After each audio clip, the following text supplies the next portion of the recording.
As Maya Angelou said, if you don't like something, change it. If you can't change it, change your attitude. That's some of the best advice you're ever going to hear. At the end of the day, you should always be trying to change the things that you have the ability to change. But there are inevitably going to be things that you can't change, but you're never helpless. You're never a victim. In that moment, you still have the unbelievable ability to choose to look at it in a new way, to choose to reframe it.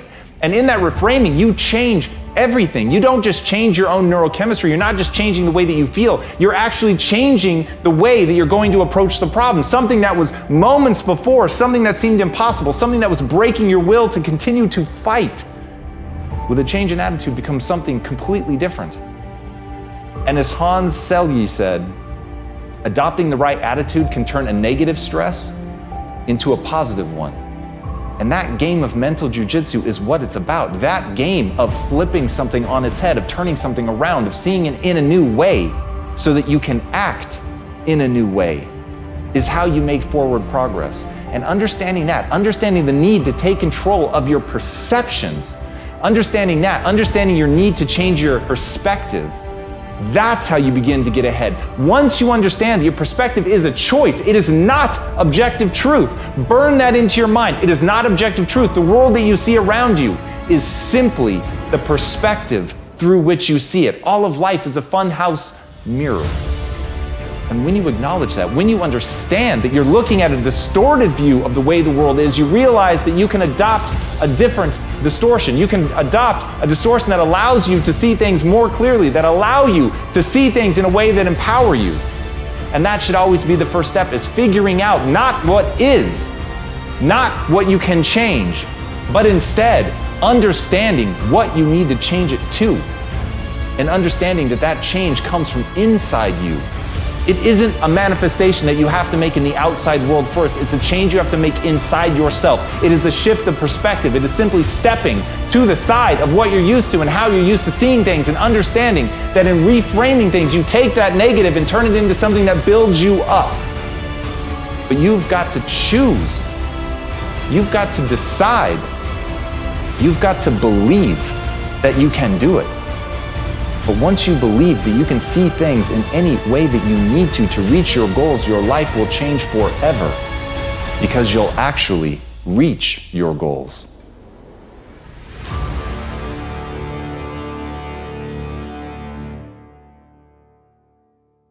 I want to dispel a myth for you.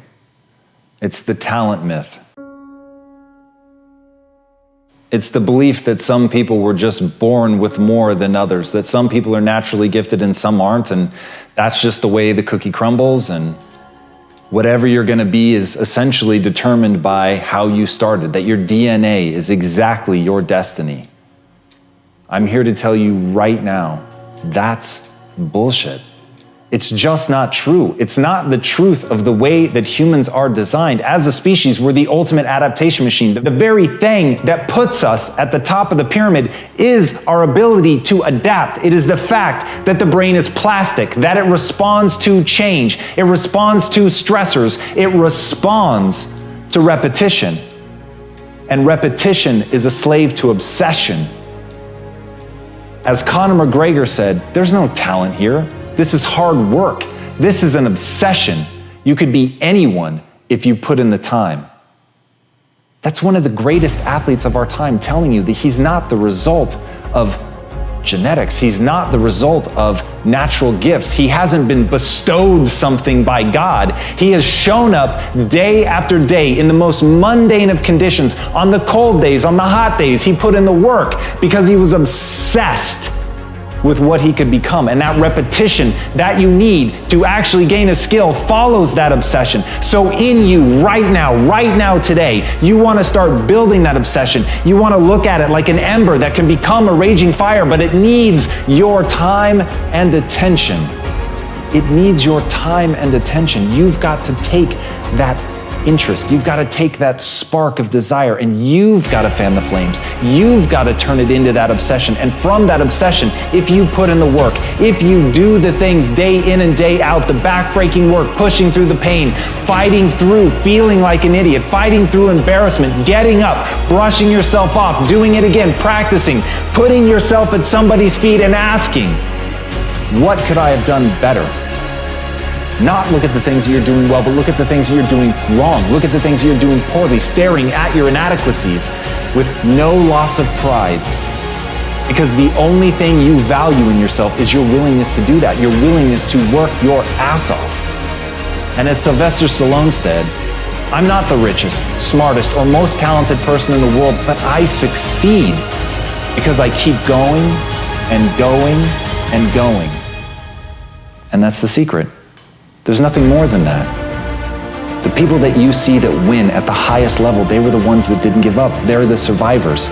And you've got to ask yourself, am I a survivor type? Am I the type of person that continues to push through when it gets hard, when it gets boring, when I feel lost, when I don't know what I'm doing, when I have no faith in myself, even in that darkest hour? Can I push forward? Can I accept that the human body will respond to that stress? It will respond to that stimulus, but I have to show up and I have to do the work. And so that's the beautiful thing. You're not going to separate yourself based on your genetics. You're not going to separate yourself based on who your parents were or where you were born. You're going to separate yourself by showing up when you don't want to. You're going to separate yourself by pushing forward when it hurts.